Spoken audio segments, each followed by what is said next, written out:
dili pa kaayo tin-aw sa mga apostoles ug wa kay nila masabti kining gitawag og pagkabanhaw gikan sa minatay. Kay wap-a man sad sila kasinati nga naay namatay unya nabanhaw. Mao nang nagpabilin ang ilang kahadlok sa kamatayon. Gilingi ay mong tupad ing nahadlok pa ka mamatay. Hadlok awade gyapon mo makasabot nga sige mantang subli aning siging himo aning Holy Week, sugat, Easter Sunday. Pero tinagyod natong buhat ani, ang uban na lang kung nagbuhat ani, wa na nangamatay na. Ang katong mga bata sa una adto pa magsimbaan sa liluan, apil anang sugat, mga tiwasono na sag mga naong. Hapit na sad mga matay. Nya walang yapon ta kasabot. Unsa man ang pagkabanhaw be? Wa gidi ay. Ang pagkabanhaw mao ang pagbangon ug balik sa sasamang tao human siya namatay. Lahi na siya sa gitawag og reincarnation or incarnation. Ang resurrection lahi kay ang tao mismo nga namatay maorasay mubangon. Mao na siya. Lingi ay mong tupad. Ikaduhang lingi ing na ay kahadlok mamatay ka mubangon ra ka. Na mubangon ra. Unya duha ka klase ang pagbangon. Kung ikaw mubangon nga nagdag sala, silutan kas impierno ang kasakit nga way katapusan. Pero inigbangon nimo nagdakag kabalaan, adto din kas langit. Kadtong ang imong naong musanag, mudanag, gitawag na siyag glorious life. Mo na gipakita ni Jesus diri sa atong ebanghelyo sa Transfiguration nga wa man siya isa di gyud siya mahadlok mamatay unya ang iya sa mga apostoles iyang giingnan basta wa lang mo isa nga mamatay inigbangon ninyo nindot kay tanawon ang inyong naong niya kanus-aman ta makasala. Hibaw mo kanus-a kung dinhis kalibutan magsigi kag paningkamot sa pagpanindot sa imong naong. Kanang gasigig paningkamot o panindot sa ilang naong o sa ilang kaugalingon, maunay kasagaran nga mubangon aron ibutang sa impierno. Pero kanang tao nga namatay nga naningkamot sa pagtuman sa gustos Ginoo o pagdawat sa kabubuton sa Ginoo, maunay mubangon nga musanag sa kalipay or sa kahimayaon. Mahimayaong pagkasanag, transfiguration. Muna diri sa atong unang pagbasa, gitanaw na to ang gipatanaw ta sa senaryo ba sa kinabuhi sa taong matuohon nga mao si Abraham, ang atong gitawag og amahan sa pagtuo. Nanganak siya og usa ka anak sa pangidaron nga 100 years old na siya. Pinangga kay tunyang iyang bugtong anak nga si Isaac kay anak gutos iyang katigulangon. Pag-abot og 12 anyos ni Isaac, giingnan si Abraham sa Ginoo, pinaagis anghel, ihawa ng imong anak, unya ihalad nako nga sunogon. Nisugot ba sa Abraham o wa? Kinsa ninyo dinhi ang musugot? Kung ingnon mos Ginoo, ihawa ng imong bana, unya sunuga, or ihawa ng imong asawa, unya sunuga, ihalad nako. Kinsay mo sugot? Uy, mga buangon gid kay mo. Sige. Ailan ng banag asawa kay lami man na. Kana lang anak. Kinsa ninyo dinhi ang muihaw sa inyong anak aron ihalad sa Ginoo ta sa kamot. Tanawa. Mao nay hinungdan nga nag-inihaway na taron, nagpinatyanay na ta, nangaguba na ang atong kalibutan. Nga naman, isig naman tagprotektahay sa atong kaugalingon. Muna nga ningon si Kristo, kinsa tong maniguro sa iyang kaugalingon, kinabuhi, kawad-an niini. Apan kinsa tong magpakamatay, alang sa pagtuman sa akong mga sugo, makabaton o kinabuhing way katapusan. Nganong nag-away man na arong Russia o Ukraine, Israel o Hamas o ang atong mga politicians, sige mang away. Nga naman, kay wa mo tuo sa pulong sa Ginoo nga nag-ingon, paghigugma ay kamo sama sa akong paghigugma ninyo.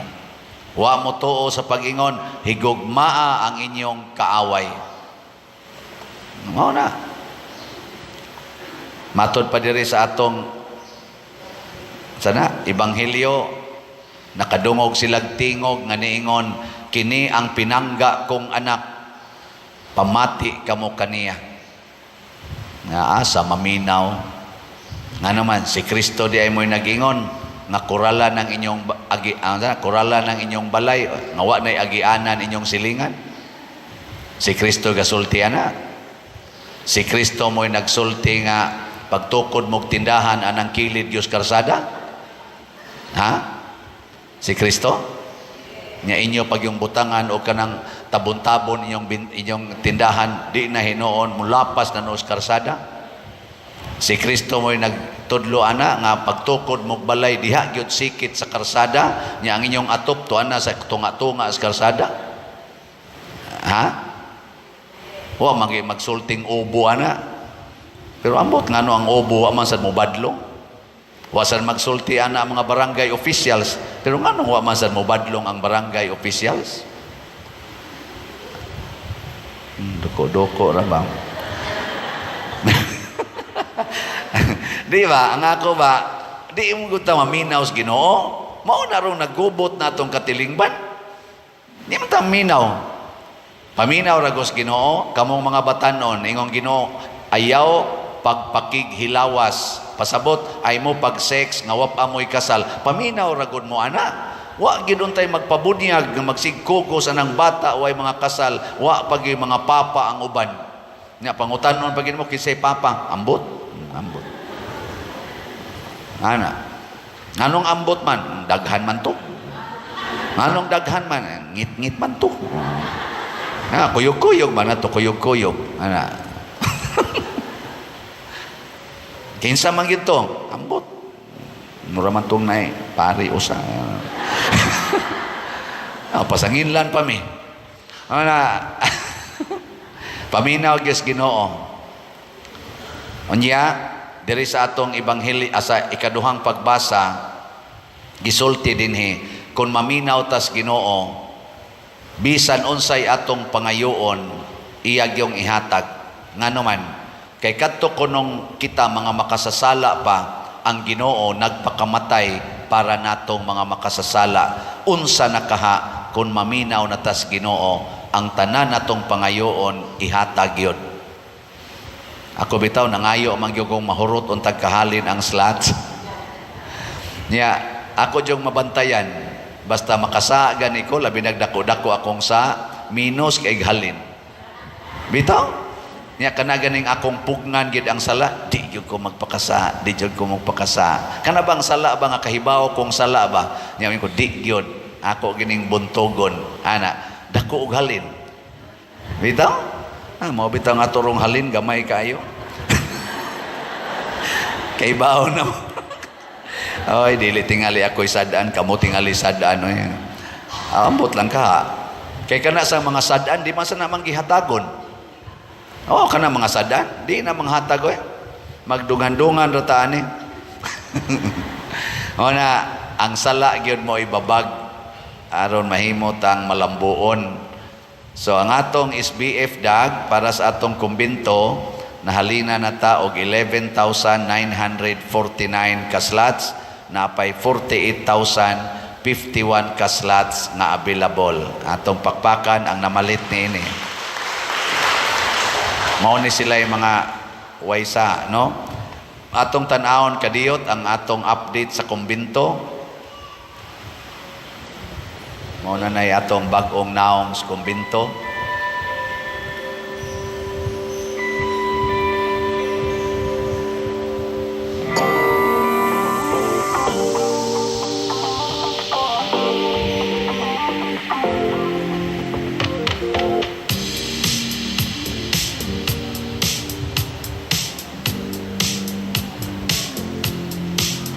Basig sugda na og tiles ang flooring sa ground floor.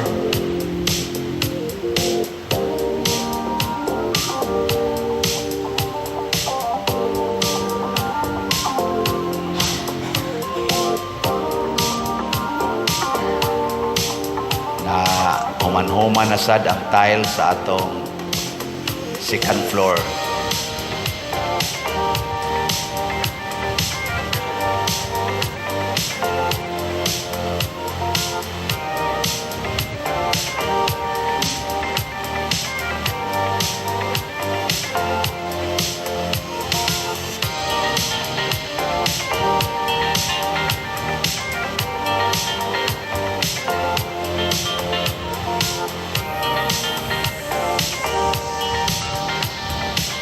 Third floor, mga rooms na lang mo ay trabaho nun. Pag tiles.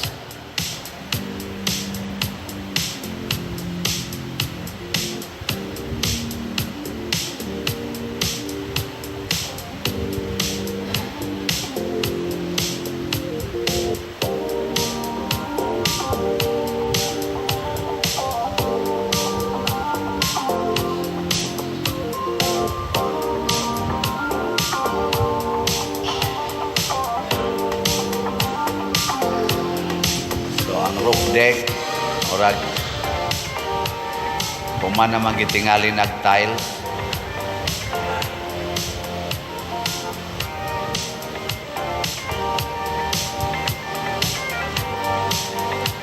Ilan ang balay ni kafe.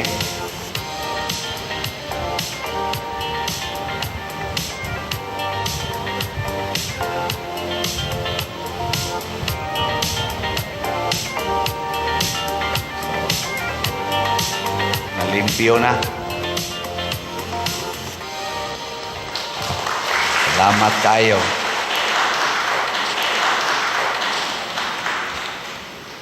Kita nato diha nga kanibitang andam tang mo halad sa Ginoo sama ni Abraham nga iyang tugot nga patyo ng iyang anak naagi nindot nga nahitabo sa iyang kinabuhi, nanindot ang iyang kinabuhi, hangtod karon gihandom siya tungod sa iyang kanabitang mutugot ra siya nga kuhaon sa Ginoo ang iyang anak. Ang kanisang ilang balay ni kafe, nitugot sad sila nga kuhaon. Unsa may inyong tan-aw ron diha? Nabati, nanindot. Oh. Nya, sugot mo inyong balay, kuhaon. Adili. Kuhaan na lang ng suot sa inyong pitaka, ipalit og slot. Diba, munindot dayon ang mahitabo. Muna siya ang gustos Ginoo. Atong hunungon ang atong gugmang kalibutanon, ilisig gugmang Diosnon aron munindot. So una, napagitay special slot nga makapanindot sa atong events, atong mga buluhaton, labi na ning Lenten season o kining atong Holy Week o sa atong Fiesta celebrations na maligya sa taning Divine Cleansing, Healing, and Strength, DCHS, na natay halin nga 1,714 ka slots, na apay 28,286 slots nga available, o niya tag 200 pesos per slot.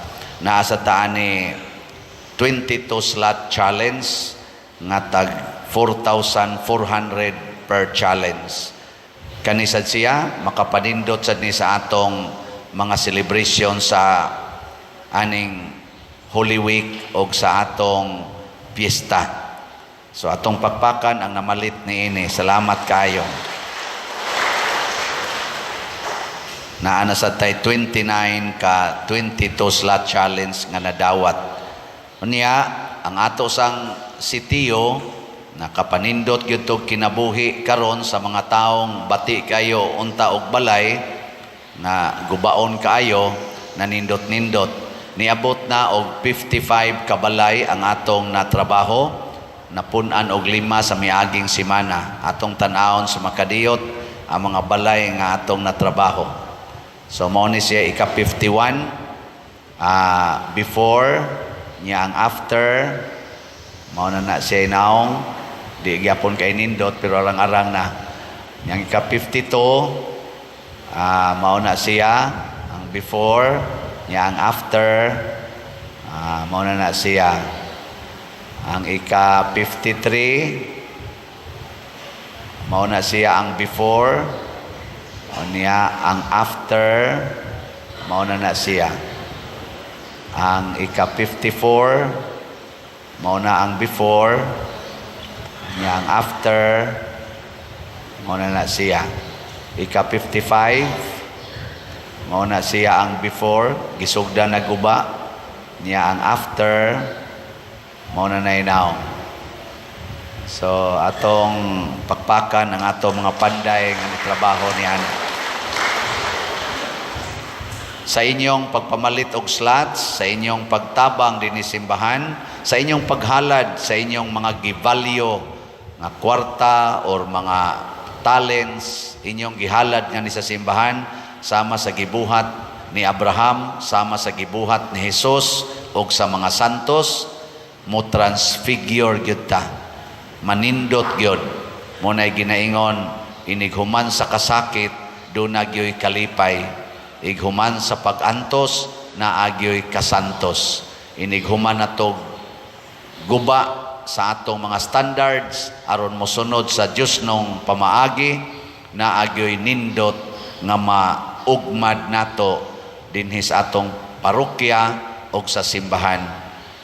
So ang ato sang DSAP atong investment slot nga tag 500,000 pesos nga dunay 25% interest per annum, nakadawat na tag 165 ka slots na atong nahalin niya open pata for more investors na amoy tag 500,000 nga wa gamita ibilin lang usa na dinhi mga 1 year 2 years niya ato nang tagaag interest aron atong gamiton sa atong mga kalambuan dinhi. So kining tanan mao ni ang gitawag og Dios non nga pag-inambitay, Dios nong kinabuhi nga makapabag-o sa katilingban, dili makaguba. Lingi ay mong tupad. Ang di mo lingi magguba. Ingna ato na ning gamiton ang tanan natong kwarta sa pagpalit og slot. Sige na. Nga atong gamiton ang tanang kwarta pagpalit og slot. Munindot dayon ang inyong kinabuhi. Tistingi lang. Di lang ta nganong ato man ang kwinta-kwintahon. Tistingi buhat. Natog di baka mo transfigure. Manindog na ta katong gustong